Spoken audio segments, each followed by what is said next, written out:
but the way it helps you to change your mindset and to make plans for your organisation with that guidance and that support, it's been so valuable for me.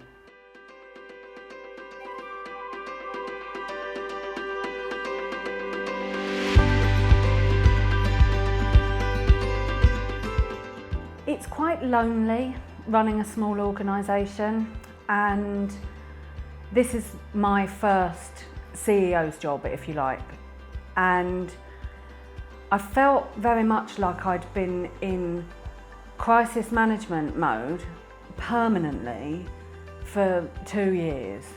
It's quite hard with a small organisation anyway, and particularly a charity where you exist for the benefit of other people. It's quite hard to have that separation between home life and work life, because if you care very passionately about what you do and you feel that what you do is quite important, it can be hard to switch off. Working at my kitchen table, you know, maybe starting at 7:30 in the morning and maybe still got my laptop open at 7:30 at night, that's not how I want to work when I've got a young family. And I really was starting to feel like I just didn't know where it was going to end.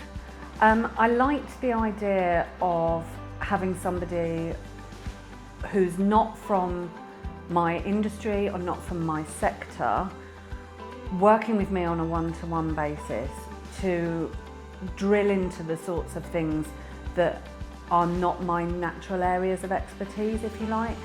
Be able to work with somebody to develop techniques, build skills, develop strategies for doing those types of things that I would put off because I didn't feel confident in them. That's been massively valuable. I think working with Alex has made me much more confident in my decision making and much clearer on how to visualise goals and set them in a way that's achievable and then work towards them in a kind of more systematic type of way. Like, I know that if we've discussed something a fortnight ago and I've made no progress against it, he's going to ask me why not because he's going to tell me off, but because he wants me to work out what the barriers have been and how to overcome them before our next meeting. Having an external view challenges you to step back in a way that I don't think anyone else can.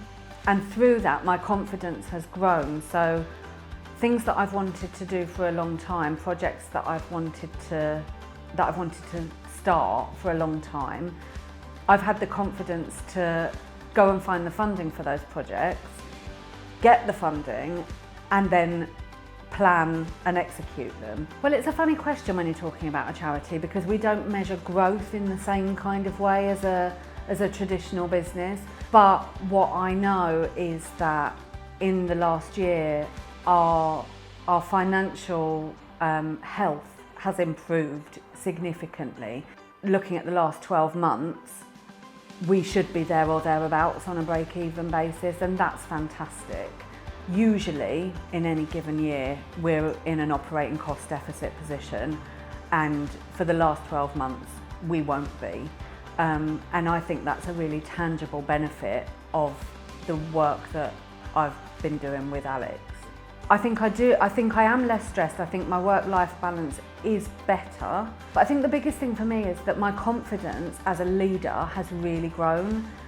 And because I am more confident in my decisions, in my ability to prioritise for my organisation, that really helps to reduce the stress.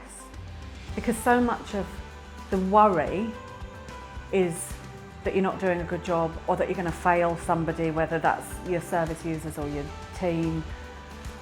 And I really notice that those factors don't bother me as much now.